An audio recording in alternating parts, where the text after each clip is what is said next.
নমস্কার, আমার চ্যানেলে তোমাদের সবাইকে স্বাগত।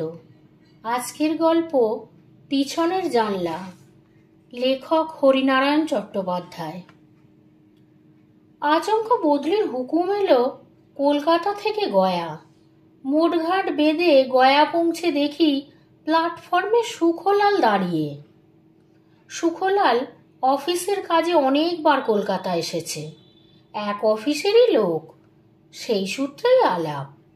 সুখলাল বলল, আপনার জন্য একটা বাসার জোগাড় করে রেখেছি, শহরের একটু বাইরে, বেশ নিরিবিলি জায়গা, আপনার ভালোই লাগবে। শহর থেকে মাইল 2 দূর। বাড়িটা এক নজরে ভালোই লাগলো। একতলা, চারদিকে বাগান, মানে একসময় বাগান ছিল, এখন আগাছার জন্য কিছুটা জঙ্গলের চেহারা নিয়েছে। 2খানা ঘর, একটা বসবার আর একটা শোবার, এছাড়া ছোট্ট একটা রান্নাঘর।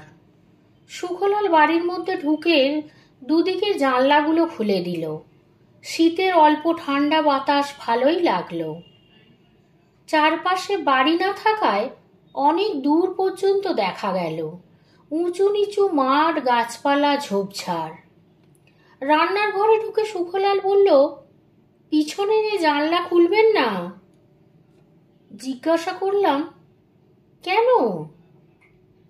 এদিক দিয়ে তো আর বাতাস আসবে না, কি দরকার খুলে? আর কিছু বললাম না, জিনিসপত্র গোছাতে আরম্ভ করলাম। সুখলালই দুলালির মাকে জোগাড় করে দিল, রান্না বান্না থেকে ঝাঁট দেওয়া, কাপড় কাচা সব কিছুই করবে। দিন 3 পর দুলালির মাকে জিজ্ঞাসা করলাম, সুখলাল বাবু রান্নাঘরের জানলাটা খুলতে বারণ করেছে কেন বলো তো? দুলালির মা অনেকক্ষণ ধরে আমার দিকে চেয়ে রইল, দৃষ্টিতে কৌতূহল আর বিস্ময়। তারপর বলল, ও জানলাটা নাই খুললেন বাবু? কিন্তু কেন? রান্নাঘরের জানলা তো, খাবার জিনিস থাকে, যদি ধুলোবালি পড়ে কিংবা কুকুর বেড়াল ঢুকে পড়ে। অবশ্য জানলার কোনো গরাদ নেই, ছোটখাটো জন্তু জানোয়ার ঢুকে পড়া মোটেই বিচিত্র নয়। তবু আমার মনে হলো আসল কথাটা যেন দুলারির মা চেপে যাচ্ছে। কি হতে পারে রান্নাঘরের জানলাটা খুললে? ছুটির দিন, অনেক বেলা পর্যন্ত ঘুমোলাম। ঘুম থেকে উঠে দেখলাম দুলালির মা টেবিলের উপর চায়ের কাপ রেখে গেছে, রোজকার মতোই। চা খাওয়া শেষ হতেই দুলালির মা এসে দাঁড়ালো। বাবু, দরজাটা বন্ধ করে দিন, বাজারে যাব। দরজাটা বন্ধ করে মুখ হাত ধুয়ে রান্নাঘরের চৌকাঠে গিয়ে দাঁড়ালাম। আর দাঁড়াবার সঙ্গে সঙ্গেই চোখ গিয়ে পড়ল পিছনের জানলার ওপর। বাইরে এলোমেলো শীতের হাওয়া বইছে। বন্ধ জানলাটা সেই হাওয়ায় থরথর করে কাঁপছে। ঠিক মনে হলো যেন বলছে, আমাকে খুলে দাও, আমাকে খুলে দাও। খুলতে গিয়েও দাঁড়িয়ে পড়লাম। সবাই যখন বারণ করছে, তখন কি দরকার জানলাটা খুলে? কিন্তু সঙ্গে সঙ্গে ছেলে মানুষই ভয়টা দূর করে সজোরে জানলায় ধাক্কা দিলাম। জানলা খুলল না। অনেকদিন না খোলার জন্য এঁটে গিয়েছে। আমারও জেদ চেপে গেল। প্রাণপণ শক্তিতে জানলাটা খোলবার চেষ্টা করতে লাগলাম। 4 ধাক্কা দেওয়ার পরে জানলাটা খুব শব্দ করে খুলে গেল। খোলার সঙ্গে সঙ্গেই আশ্চর্য এক কাণ্ড।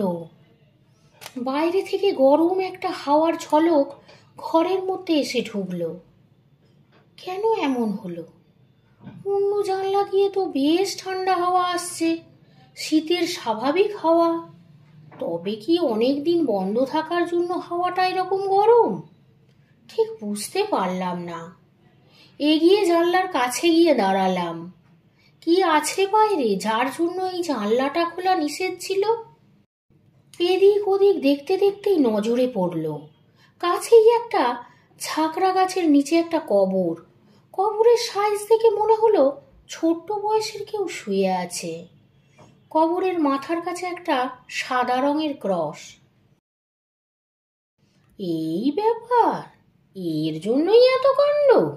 সুখলাল আর দুলালির মা কি মনে করেছিল কবর দেখে আমি ভয় পাবো, তাই জানলাটা খুলতে মানা করেছিল?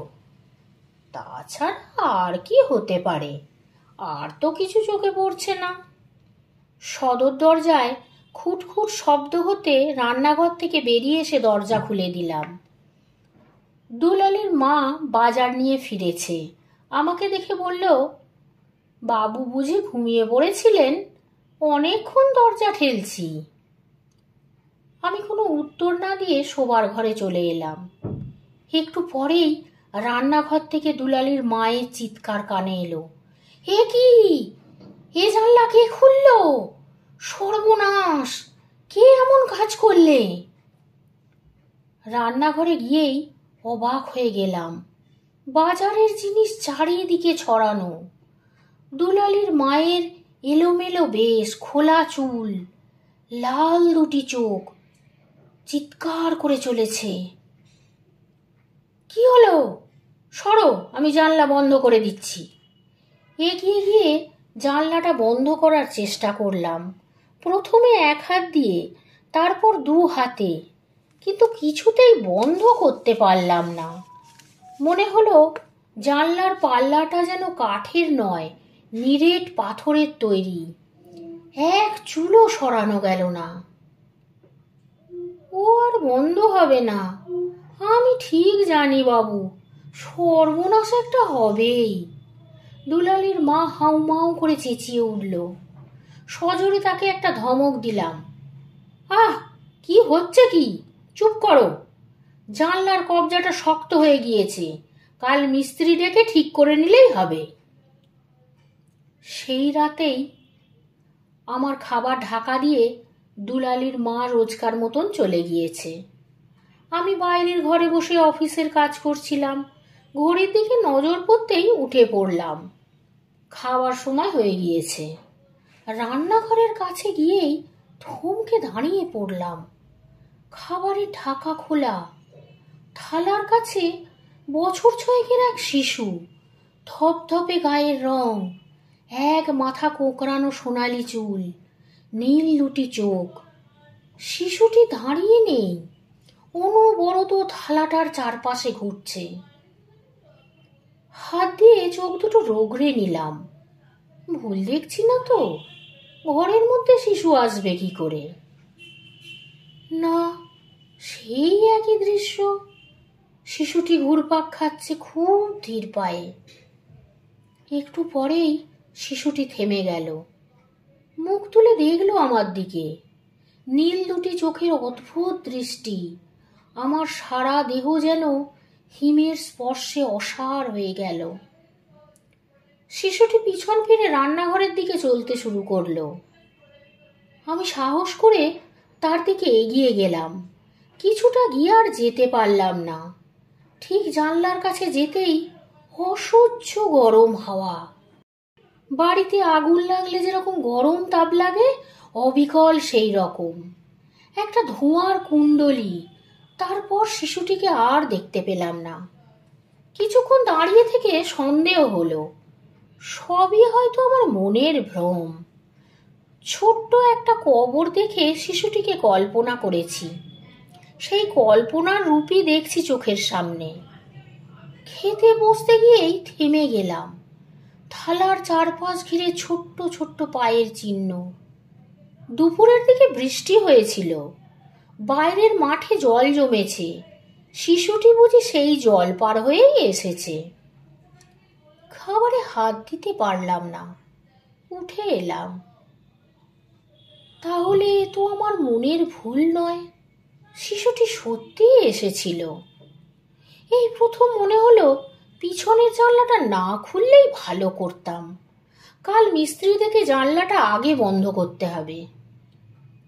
অনেকক্ষণ শোবার ঘরে পায়চারি করলাম। মাথাটা গরম হয়ে আসছে। এখন শুলেও ঘুম আসবে না।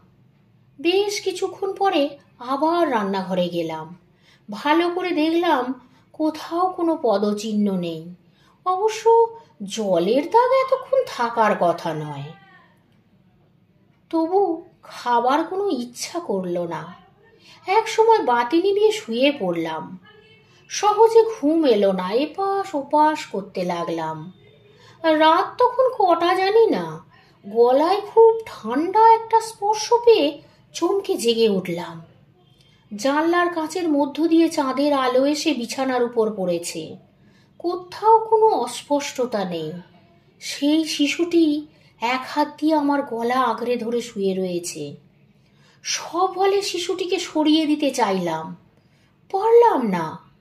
এইটুকু শিশুর কি অসীম শক্তি! হঠাৎ দেখতে দেখতে আশ্চর্য রূপান্তর ঘটল। শিশুর দেহের মাংস আস্তে আস্তে মিলিয়ে গেল। পরিবর্তে একটা কঙ্কাল বিছানায় শুয়ে একভাবে হাত দিয়ে আমার গলা বেষ্টন করে রয়েছে। হাড়ে দৃঢ় বাঁধন। চিৎকার করে উঠলাম। প্রাণপণ শক্তিতে হাতটা সরাবার চেষ্টা করলাম, পারলাম না। আবার সেই আগুনের হলকা। মনে হলো সেই তাতে আমার মাংসও বুঝি গলে গলে পড়বে, আমিও কঙ্কালে পরিণত হব। তারপর কি হলো আমার জানা নেই। অনেকগুলো লোকের ক্ষীণ কণ্ঠ, তাদের পায়ের আওয়াজ। জ্ঞান হতে দেখলাম বিছানায় শুয়ে আছি। পাশে সুখলাল আর একজন ডাক্তার। একটু দূরে দুলালির মা দাঁড়িয়ে। শুনলাম পরের দিন সকালে বাড়ির মধ্যে না পেয়ে খুঁজতে খুঁজতে দুলালির মা আমায় পিছনের মাঠে পেয়েছে। সেই ছোট্ট কবরটার পাশে শুয়েছিলাম। কখন কিভাবে সেখানে গিয়েছি জানি না। আজকের গল্পটি এখানেই শেষ হলো।